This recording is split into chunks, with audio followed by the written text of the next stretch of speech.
आज बाबा की क्लास में हम 14/10/2022 के ईश्वरीय महावाक्य सुनेंगे और मनन चिंतन भी करेंगे। आज के साकार मुरली का सार है, बाबा ने कहा, मीठे बच्चे, तुम्हें पढ़ाई का बहुत कदर रखना है। बीमार हो, मरने पर भी हो तो भी क्लास में बैठो। कहा जाता है ज्ञान अमृत मुख में हो तब प्राण तन से निकले। कहते हैं ना, जब प्राण तन से निकले, जब तेरा नाम मेरे मुख में हो, गंगा जल हो, ऐसे सब कहते हैं ना। कितने भक्ति में गीत बनाए हैं। तो बाबा कहते हैं कितनी भी सिचुएशन आपकी खराब हो लेकिन क्लास में बैठो। प्रश्न है मुरली का, कई बच्चे भी बाप से बेमुख करने के निमित्त बन जाते हैं। कब और कैसे? बहुत ही अच्छा, जो हर एक भाई बहन के मन में ये प्रश्न जरूर आता होगा। तो आज के प्रश्न का उत्तर बाबा ने दिया है, जो आपस में भाई बहनों से रूठकर पढ़ाई छोड़ देते हैं और गुरु के निंदक बन जाते हैं, उन्हें देख अनेक बाप से बेमुख हो जाते हैं। आज अच्छा पढ़ते कल पढ़ाई छोड़ देते तो दूसरों को कह ना सके कि तुम पढ़ो, है ना। कितने सारे ऐसे हैं जो बाबा के इतने सालों साल ज्ञान में चलते और अचानक फिर माया उन्हें अपने तरफ खींचती और वो बाबा को छोड़ देते। तो बाबा के बच्चे और भी जो उनको देखिए, बाबा के कुछ बच्चे ऐसे हैं जो सेवा निरंतर करते हैं, तो उन सेवाधारियों को देखकर, उन निमित्त बने सेवाधारियों को देख करके बाबा के और बच्चे घर में बैठकर तक बाबा की मुरली चला रहे हैं। जो जिनको ईश्वरीय ज्ञान मिला है धारण करके फिर औरों को धारणा करवा रहे हैं, बाबा का परिचय दे रहे हैं। लेकिन उल्टा भी है, कुछ एक ऐसे हैं जो बाबा के बच्चे बन करके फिर बाबा को ही छोड़ देते हैं, पढ़ाई छोड़ देते हैं। तो दूसरे भी उनको देख कर कह देते, जब तुम नहीं पढ़ सकते तो फिर हम कैसे पढ़ेंगे। तो ऐसे बच्चे ऊंच पद से फिर वंचित हो जाते हैं, है ना। गीत है, महफिल में जल उठे क्षमा। ओम शांति। गीत का अर्थ बच्चों ने समझा। जिन्होंने यह गीत बनाया है वह उनका अर्थ नहीं जानते। देखो कितने वेद शास्त्र उपनिषद बनाए हैं, परंतु एक भी यथार्थ अर्थ को नहीं जानते। यथार्थ अर्थ ना जानने के कारण waste of time, waste of money करते हैं। बाप समझाते हैं, तुमने बहुत मंदिर, वेद, उपनिषद आदि बनाए हैं, यज्ञ जप तप किए हैं, कितना पैसा खर्च किया है, यह बाप किसको समझाते हैं? जो जीते जी मरकर बाप के बनते हैं। तो तुम बाप के बने हो तो गोया जीते जी मरे हुए हो। अब मान लीजिए आपके घर में कुछ कार्य होता है, कहते हैं ना, माता पिता को रहते हुए भागवत पुराण सुना दो, शिव पुराण सुना दो। तो शिव पुराण सुनाने में या भागवत रखने में आपको कितना खर्च आता है? कोई 2 तो 10,000 20,000 में तो नहीं होती ना, लाखों से खर्च करने पड़ते हैं। लेकिन यथार्थ जो आपको, जिसको प्राप्त करने की आप चाहत रखते हैं और जिस वजह से आप भगवत पुराण आदि करते हैं, तो वो जो भगवान की चाहत में, तो वो भगवान तो आपको मिलता नहीं है। वो सब सुनने से, न दान करने से, और न मंदिरों में दर्शन करने से, और न चढ़ावा चढ़ाने से, और ना ही गुरु आदि को दान देने से। तो बाबा कहते हैं इस तरह से आप कुछ भी करते हैं लेकिन आपको यथार्थ नहीं पता ना, तो time of waste of time और वेस्ट ऑफ मनी है ना। कितना भी आप पढ़ लो, कितना भी, तो बाबा इसीलिए कहते हैं, समझाते हैं, जो जीते जी मरकर बाप के बनते हैं, तो तुम बाप के बने हो तो गोया जीते जी मरे हुए हो। तो अब बाप के साथ चलने की तैयारी करनी है, यह नहीं कि वहाँ तुम्हारी कोई बर्थडे या वर्षी आदि मनाएंगे। यहाँ गांधी की कितने धूमधाम से मनाते हैं। ऐसे नहीं कि शिव बाबा ज्ञान देकर चला जाएगा तो फिर तुम सतयुग में उनकी जयंती मनाएंगे, नहीं। आधा कल्प जो भी शरीर छोड़ेंगे तो उनकी वर्षी क्रियाक्रम नहीं करेंगे। आज बाबा ने बहुत गोहा बात को इस मुरली के ज्ञान में, महावाक्यों में बाबा ने बहुत बड़ा राज खोला है कि आधा कल्प कोई भी किसी तरह की वर्षी की क्रियाक्रम आदि नहीं होते। गौदान करना, पितरों को खिलाना आदि नहीं होगा, क्योंकि दान किया जाता है कि दूसरे जन्म में मिले। वहां तो आपको इधर का 21 जन्म प्रारब्ध होता है तो फिर आपको दरकार ही नहीं, भक्ति का कुछ भी नहीं जाता। यह आप मन में बिठा लीजिए कि जो भी आपने भक्ति से द्वापर से किया ना, वो कुछ भी, इवन आप सोचो यह शरीर भी हमारा साथ नहीं जाता वहां पर। हम बाया शांति धाम फिर आदि में आते हैं, पावन तन मिलता है ना, पुण्य आत्मा तो यहाँ बनते हैं, फिर हमारा शरीर छूटेगा कर्मातीत होने के बाद, फिर जाएंगे, फिर वाया शांति धाम आते हैं। ऐसे थोड़ी डायरेक्ट ट्रांसफर कर देंगे बाबा, है ना, आएंगे बाद में। तो बाबा कहते हैं यह सब वहां होता ही नहीं।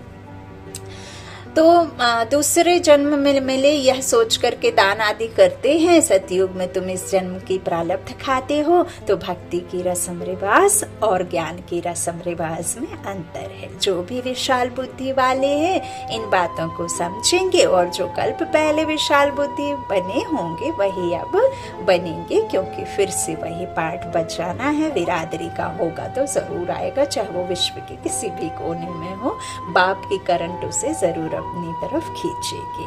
गीत सुना, चारों तरफ लगाए फेरे, फिर भी हरदम दूर रहे। बाप कहते हैं तुम भक्ति मार्ग में कितना माथा मारा है, फिर भी मुझसे मिल ना सके, क्योंकि जब मैं आऊं तब तो मुझे मिल सको। बाप ना हो तो बाप का खानदान, बाप का पता, बाप का नाम कौन बताएगा? वही आकर बताएगा, उन्हीं को पता होगा। आप तो सिर्फ जानेंगे ज्यादा से ज्यादा माता पिता का नाम, नंबर, घर का एड्रेस, लौकिक हाउस का।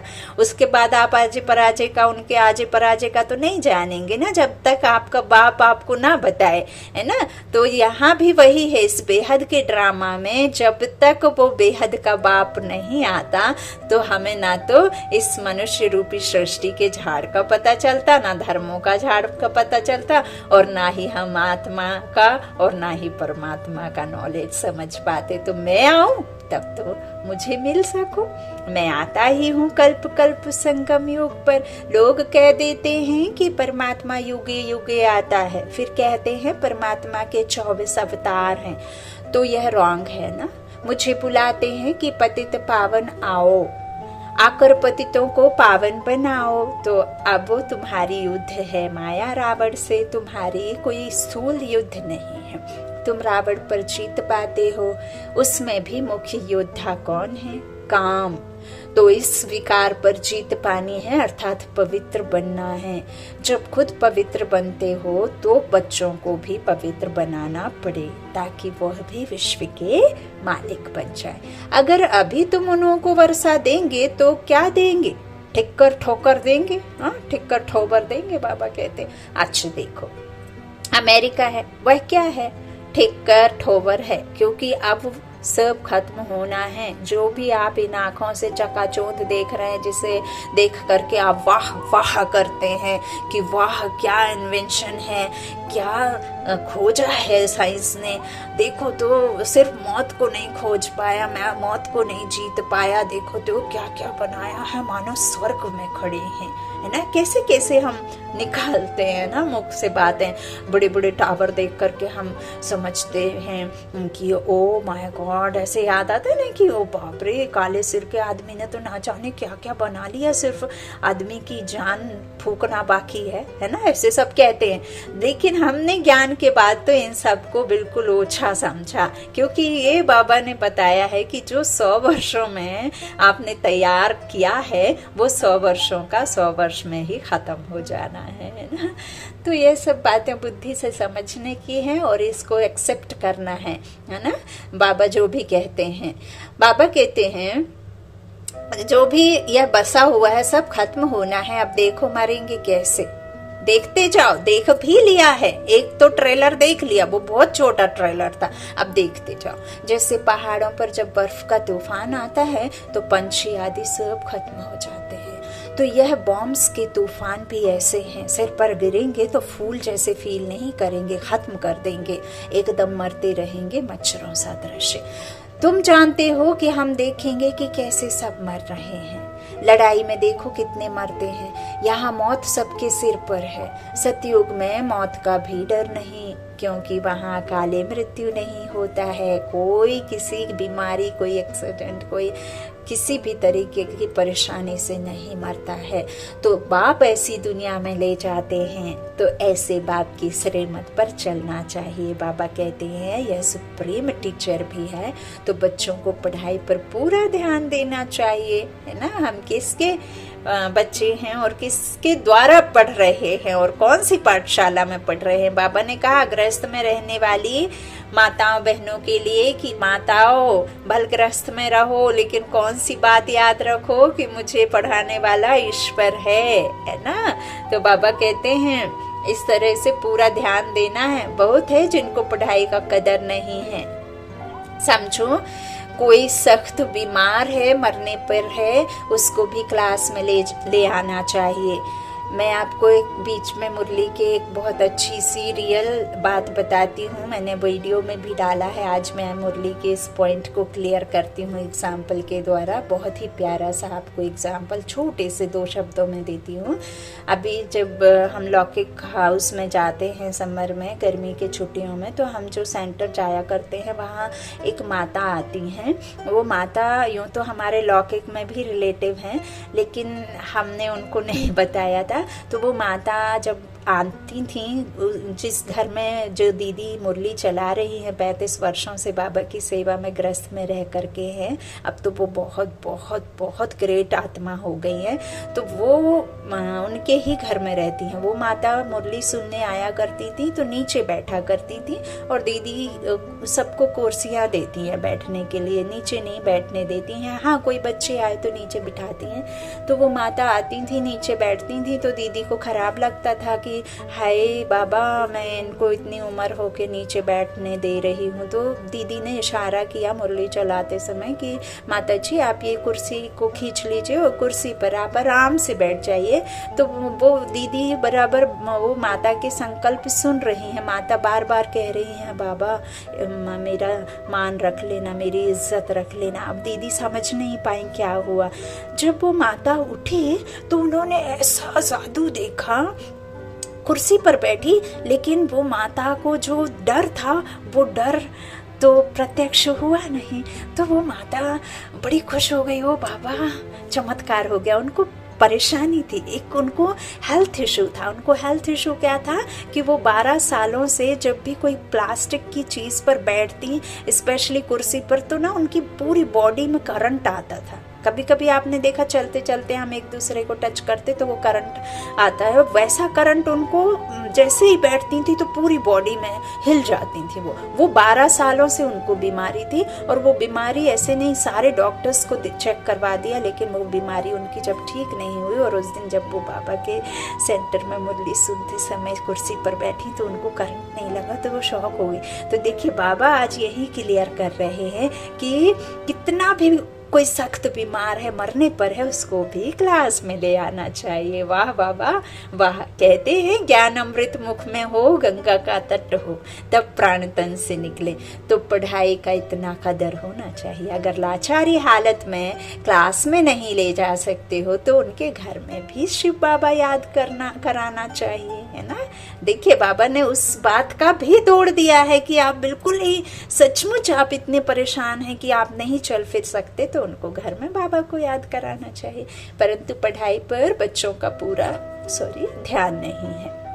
बाबा कहते हैं रजिस्टर ले आओ तो मुझे मालूम पड़ेगा कि कहाँ तक कौन पढ़ता है। और बाबा पूछते भी हैं, यह खुद पढ़ता औरों को पढ़ाता है ब्रह्मा बाबा, क्योंकि इसी धंधे में ही कमाई है, बाकी सब धंधे में है धूल।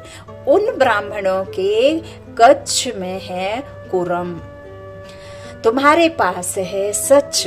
तुम सचखंड की स्थापना कर रहे हो, तुम्हारे ऊपर बड़ी जवाबदारी है, इसलिए खबरदारी रखनी है। मेहनत है, पढ़ना और पढ़ाना है। ऐसे नहीं सिर्फ पढ़ना है, तुम प्रवृत्ति मार्ग वाले हो। 8 घंटा भल घर का काम करो। गवर्नमेंट भी कायदा निकालती है कि 8 घंटा काम करो। आगे तो सब स्ट्रीमर बाहर से रात को आते थे, तो सारी रात भी दुकान खोलकर काम करते थे।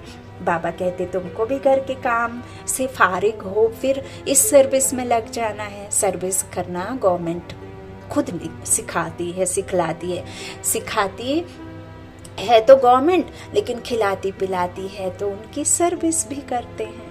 यहाँ भी तुमको बाप सिखलाते हैं तो तुमको ऑन गॉडली सर्विस करनी है, सिर्फ ऑनली सर्विस नहीं, तुमको ऑन गॉडली सर्विस करनी है, ऑनली सर्विस नहीं।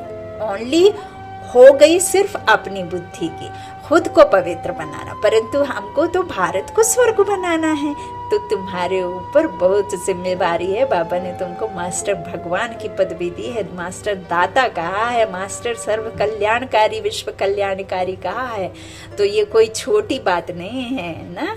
जैसे उस सेना पर जिम्मेवारी रहती है, चीफ कमांडर, कैप्टन आदि पर अधिक जवाबदारी रहती है, यहाँ भी ऐसे है। जो अच्छे अच्छे बच्चे सेंटर खोलते हैं वह हो गए कमांडर, तो उन पर जवाबदारी है।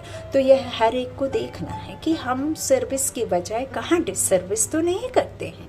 बहुत बच्चे हैं जो भाई बहनों से रूठकर पढ़ाई छोड़ देते हैं, यह नहीं समझते कि पढ़ाई छोड़ने से गुरु के निंदक ठौर नहीं पा सकेंगे, अर्थात सतयुग में उच्च पद नहीं मिलेगा। यहाँ बाप बच्चों का रजिस्टर मांगते हैं, उससे समझ जाते हैं। जैसे स्कूल में बाप टीचर रजिस्टर से समझ जाते हैं कि यह बच्चा कहाँ तक पढ़ता होगा, है ना। उनका रिपोर्ट कार्ड आता है, उनकी एवरीडे की अटेंडेंस आती है, उनका इवन नीटनेस का, उनका कल्चर का, उनका नेचर का, उनका सब उसमें एक लिखा हुआ होता है रजिस्टर में। फिर उससे आप पता कर सकते हो ना कि कितना कैसा कहाँ तक पढ़ता है, कैसे आगे जा पाएगा। तो कई बच्चे होते हैं जो सारा दिन खेलते रहते हैं और छुट्टी के टाइम पर घर आ जाते हैं कि हम पढ़कर आए हैं। किन्हों के माँ बाप तो रजिस्टर भी नहीं देखते, तो उन्हों को मालूम भी नहीं पड़ता। किन्हों के माँ बाप ध्यान में रखते हैं तो बच्चा अच्छी तरह पढ़ जाए, है ना, बहुत ज्यादा उनकी तरफ ध्यान देते हैं तो कितना हाईली वो जाता है ना, बहुत अच्छा एजुकेशन के साथ अच्छी पोस्ट पर बैठता है। तो यहाँ भी तो वही है, यहाँ शिव बाबा अंतर्यामी हैं, साकार को रजिस्टर दिखाना पड़े। बच्चे कहते हैं बाबा ऐसे तूफान आते हैं, बाबा कह देते हैं कि यह तूफान तो आएंगे, यह सब तूफान पहले मेरे ही पास आते हैं, क्योंकि जब तक इनको अनुभव ना हो तो बच्चों को कैसे समझा सकें। ब्रह्मा बाबा को कितने तूफान आए, किसी ने मारने की कोशिश करी, किसने क्या किया, क्या आप उनकी जरा पढ़िए तो सही, आपके आंख से आंसू ना टपकने लग जाएं तो क्या ना कहें। ऐसा बाबा के साथ में आता था, इतना बाबा के पास माया भी आती थी और बाबा को मारने तक लोग आते थे। तो बाबा कहते पहले तो इनको अनुभव हुआ ना, नहीं तो बच्चों को कैसे समझा सके। अच्छा, तुमको माया ने सारी रात हैरान किया, नींद भी नहीं करने दी। यह एक बहन के साथ में हुआ है अभी 2 दिन पहले। तो देखिए बाबा सब बच्चों का कितना ध्यान रखते हैं, कितना बाबा प्यार करते हैं। मुझे तो बाबा कि मुरली को पढ़ के ही इतना सेंटी हो जाती हूँ, इतना दुख बाबा के प्रेम में इतना आता है कि बाबा इतना बेहद मोहब्बत करता है, जबकि बाबा हमसे कुछ नहीं मांगता है। इतना बाबा हो बाबा, क्या कहे बाबा। देखिए ऐसा नहीं है कि आज बाप चैन से सो रहा है और बच्चे जो है परेशान है, नहीं। यदि बच्चा परेशान है तो एक बाप बच्चे से ज्यादा परेशान है ना। शुक्रिया बाबा। तो बाबा कहते हैं देखो कितना भी हो आप, बल कितना भी रात में आपको परेशानी हो, कई बाबा कहते हैं कि इतने तूफान आते हैं, तो बाबा कहते वह तो पहले आते हैं। बाबा कहते अच्छा तुमको माया ने सारी रात हैरान किया, नींद भी नहीं करने दी, टाइम भी वेस्ट किया, यह भी उनका फर्ज है, टकराएगी जरूर। बाबा कहते हैं वो बहन यही कह रही थी कि इतनी माया आ रही है कि मैं मुरली पढ़ते पढ़ते मुझे नींद आ जाती। मैंने कहा कोई नहीं बहन, बाबा की याद करते करते यदि आप सो रहे हो तो उससे ज्यादा अच्छा क्या है कहते हैं ना, जो आखिर में आप सोचते हैं वही पूरी रात आत्मा सोचती समझती है। तो आप बाबा के मुरली पढ़ते पढ़ते सुनते सुनते सो गए तो कितना अच्छा, बाबा आपको कितनी सरल नींद में आपको भेजता है ना। तो ऐसे आपको मूंझना नहीं है, हिम्मत हीन नहीं होना है, दिल शिकस्त बच्चा नहीं बनना, हिम्मतवान बच्चा बनना है ना।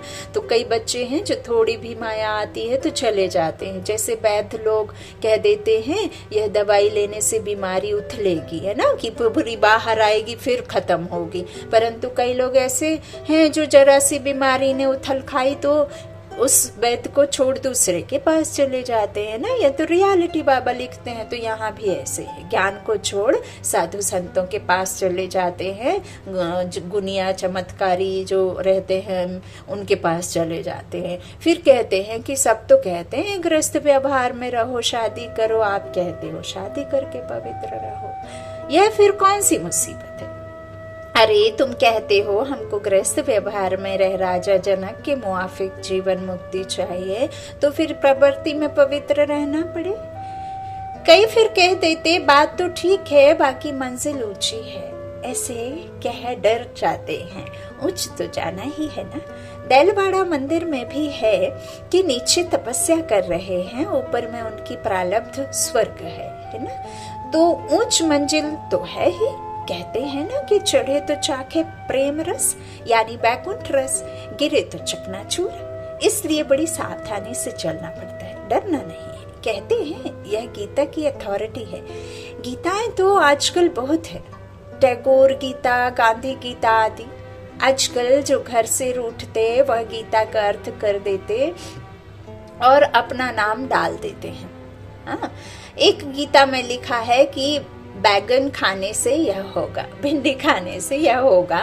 यह बाबा भी रोज गीता का पाठ करते थे, ब्रह्मा बाबा है ना, और अपना चित्र रख कर सोते थे। तो बाबा कहते हैं जहाँ भी जाते थे, राजाओं के पास भी जाते थे तो गीता का पाठ जरूर करते थे। मनुष्य समझते हैं भगत ठगत नहीं होते, परंतु जितना भगत ठगते हैं उतना कोई नहीं। अब हम व्रत रखते हैं, जैसे ये तीजा वगैरह का जो व्रत आता है, तो अभी भी हम जैसे करवा चौथ और ये सब व्रत रखते हैं। वो व्रत के मायने पहले कुछ और थे। पहले हम जो कथा वथा सुनते थे तो उसे सच मान लेते थे, लेकिन अब उस कथा को हम यथार्थ देखते हैं और व्रत भी करते हैं। तो इसलिए ताकि हम सुबह से रात तक बहुत बहुत श्रेष्ठ संकल्पों से वो सामने वाला जिसके लिए हम व्रत रख रहे हैं उसके प्रति हम शुभ भावना, शुभकामना और इतने श्रेष्ठ संकल्पों से हम मनसा सेवा करें और इतने प्यारे प्यारे वाइब्रेशन उस आत्मा के लिए छोड़ें। तो वो हमारा व्रत का मायना हो गया है। पहले नहीं तो क्या क्या लिख देते हैं ना कि ये खाओगे तो बंदरिया का जन्म होगा, केला खाओगे तो फलाना बनोगे, पानी पियोगे तो ये बनोगे, वो बनोगे, मछली बनोगे। तो ये सब बाबा कहते भगत ठग नहीं होते, ऐसा सुना, परंतु जितना भगत ठगते हैं उतना कोई नहीं ठगता। तो बाबा कहते बच्चे पढ़ाई को नहीं छोड़ना, नहीं तो माया अजगर खा जाएगी, फिर पछताना पड़ेगा। जब धर्मराजपुरी में एक एक जन्म का साक्षात्कार करते सजाएं खाते हैं तो बात मत पूछो। मुक्ति और जीवन मुक्ति को तो कोई मनुष्य जानते ही नहीं, क्योंकि वह समझते हैं कि सुख कागविष्टा समान है, तो समझते हैं कि स्वर्ग के सुख भी ऐसे होंगे। क्योंकि सुना है कि त्रेता युग में भी सीता चुराई गई तो वह भी दुख है। अब भगवान में इतनी ताकत नहीं थी कि अपनी पत्नी को बचा लें। क्या वो इतना बेवकूफ थे कि वो जनता के राज्य के लोगों के कहने अनुसार उनको छोड़ भी आए जंगलों में? हाँ, तो ये सब जो है कथाएं हैं जो कि जिसके मन में जो आया सो कह दिया, और कह दिया जब वो कष्ट भोगा उन्होंने तो हमें भी सहन करना। माता सीता को इतना मिला, अरे तुमको तो कुछ भी नहीं मिला, हम तो सुखी हैं, ऐसे सोच के हम अपने कष्टों को क्या करते हैं उसी हिसाब से चला लेते हैं, उसी को सच मान लेते हैं। तो बाबा कहते इस तरह से कहते कागविष्टा समान है तो समझते हैं कि सीता चुराई, ये हुआ वो हुआ। अब तुम जानते हो कि स्वर्ग में ऐसी बातें होती नहीं, यह भारत की ही कहानी है। बाकी और धर्म वाले इस ड्रामा के अंदर बाय प्लाट हैं। पापा कहते हैं सीताएं चुराई, अर्थात रावण की गिरफ्त में तो अभी सभी आत्माएं हैं ना, सभी विकारों में फंसी हैं, तो ये असल में सीता चुराई गई रावण के द्वारा।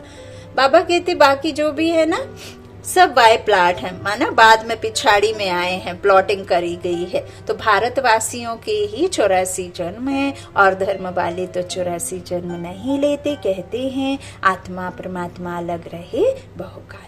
अब इस अर्थ को नहीं जानते हैं, गाते ही रहते हैं, जानते तो कुछ भी नहीं। यह ब्रह्मा भी वैगर था ना, इसने भी बहुत गुरु किए थे, परंतु है सब ठगी। तब तो बाप कहते हैं ना सर्वधर्मानि परित्यज्य, वह इसका अर्थ थोड़े ही जानते हैं, भल गीता पढ़ते हैं, परंतु जैसे जंगली तोते।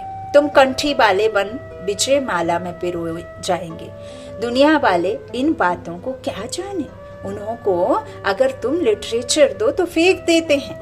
वे लोग क्या जाने ज्ञान रत्नों को। तुम बच्चे जो कल्प पहले देवता धर्म के थे, अब वही ब्राह्मण बने हो। जो अब देवता बनेंगे वही कल्प कल्प नंबरवार पुरुषार्थ अनुसार देवता बनेंगे, और तो देवता बन ना सके। यह सैंपलिंग लग रहा है ना, वह गवर्नमेंट तो कांटों का सैंपलिंग लगाती है, यहाँ पांडव गवर्नमेंट देवता धर्म की सैंपलिंग लगाते हैं। कितना फर्क है। जब देवता धर्म का सैंपलिंग पूरा होगा तभी इस पुरानी दुनिया का विनाश होगा। तो विनाश के आसार तुम देख ही रहे हो कि कैसे यवनों और कौरवों की लड़ाई लगनी है। ड्रामानुसार नथिंग न्यू, कोई नई बात नहीं है, इसे take it easy, nothing new. नहीं तो क्यों कहा कि रक्त की नदियां बहेंगी। कोई हिंदू थोड़े ही आपस में लड़ेंगे, यह वार ही है यवनों और कौरवों की, और हम भी इस युद्ध पर हैं। We are at war. जैसे वहां भी कमांडर देखते रहते हैं ना कि लड़ाई ठीक तरह से चल रही है व नहीं, कोई ट्रेटर तो नहीं है, कोई दुश्मन तो नहीं घुस गया। ट्रेटर के लिए बड़ी भारी सजा होती है ना, कोई दुश्मन आ जाता है तो उसकी क्या हालत कर देते हैं। तो यहाँ माया को ट्रेटर कहा है। बाबा रूहानी सेना की बात कर रहा है ना, तो यहाँ भी ऐसे है। अगर कोई बाप का बनकर ट्रेटर बन जाते हैं तो धर्मराजपुरी में बहुत भारी सजा मिलती है। बच्चों ने साक्षात्कार भी किया है। जब काशी कलबट खाते हैं, बलि चढ़ते हैं, तो उस समय अनेक जन्म के पापों की सजा भोगते हैं, फिर दूसरे जन्म में नए सिर से कर्म शुरू करते हैं। मुक्ति में तो कोई जाते नहीं, कहते हैं फलाना पार निर्वाण गया, परंतु जाता कोई भी नहीं है। बाप को बुलाते हैं, पतित पावन आओ। बाबा कहते सर्व का सदगति दाता एक ही है, यह तो समझ की बात है ना। बाप आते हैं तो कईयों को गति सदगति दे जाते हैं। परमात्मा ने अब ऑर्डिनेंस निकाला है कि पवित्र बनो। कहते हैं कि दुनिया कैसे चलेगी। अरे तुम कहते हो खाने के लिए नहीं है, प्रजा कम होनी चाहिए, फिर कहते हो दुनिया कैसे चलेगी। वाह रे दुनिया, तुम बच्चों को अच्छी रीति समझाना चाहिए। अच्छा मीठे मीठे सिकिलत है बच्चों प्रति माता पिता बाप दादा का याद प्यार और गुड मॉर्निंग। रूहानी बाप की रूहानी बच्चों को नमस्ते। हम रूहानी बच्चों के रूहानी माता पिता बाप दादा को याद प्यार और गुड मॉर्निंग। शुक्रिया बाबा, मीठा बाबा, प्यारा बाबा, मेरा बाबा, सबका बाबा। धारणा के लिए मुख्य सार। पहला, बाबा ने कहा घर का काम करते भी समय निकाल रूहानी सेवा जरूर करनी है। देखो बाबा कह रहे हैं हर एक गृहस्थ में रहने वाली माताओं बहन को अपने को सर्विस बढ़ाने का जिम्मेवार समझना है। बाबा का स्टूडेंट बन करके बाबा की पढ़ाई पढ़ करके टीचर बनकर फिर सर्विस भी करनी है ना, डिसर्विस नहीं करनी है। दूसरा, पढ़ाने वाला स्वयं सुप्रीम टीचर है, इसलिए पढ़ाई का बहुत बहुत कदर रखना है। ऐसे कोई ऐरा गैरा नहीं पढ़ा देता है ना, तो किसी भी हालत में पढ़ाई मिस नहीं करनी है। वरदान वरदानी बाबा का एकाग्रता के अभ्यास द्वारा मन बुद्धि को अनुभवों की सीट पर सेट करने वाले निर्विघ्न भव। एकाग्रता की शक्ति सहज ही निर्विघ्न बना देती है। इसके लिए मन और बुद्धि को किसी भी अनुभव की सीट पर सेट कर दो। एकाग्रता की शक्ति स्वतः ही एक बाप दूसरा न कोई, यह अनुभूति कराती है। इससे सहज ही एक रस स्थिति बन जाती है। सर्व के प्रति कल्याण की वृत्ति रहती है। एकाग्रता के अभ्यास से भाई भाई की दृष्टि रहती है। उसे कभी भी कोई कमजोर संस्कार, कोई आत्मा व प्रकृति किसी भी प्रकार की रॉयल माया अपसेट नहीं कर सकती। स्लोगन, सेकंड में विस्तार को सार में समाने का अभ्यास ही अंतिम सर्टिफिकेट दिलाएगा। सेकंड में विस्तार को सार में समाने का अभ्यास ही अंतिम सर्टिफिकेट दिलाएगा। अच्छा, बाबा ने कहा है प्रेम से परमात्मा को प्रत्यक्ष करना है। और प्रेम क्या है?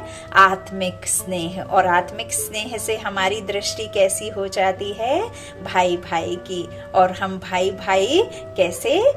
प्रेम का सागर जो हमें प्रेम सिखाता है और जो आत्मिक दृष्टि देता है, उससे ही फिर हम भाई भाई आपस में बाबा को प्रत्यक्ष करते हैं। अच्छा, ओम शांति। शुक्रिया बाप दादा, शुक्रिया आप सभी भाई बहनों के स्नेह का, प्यार का। हिम्मते बच्चे मदद बाप।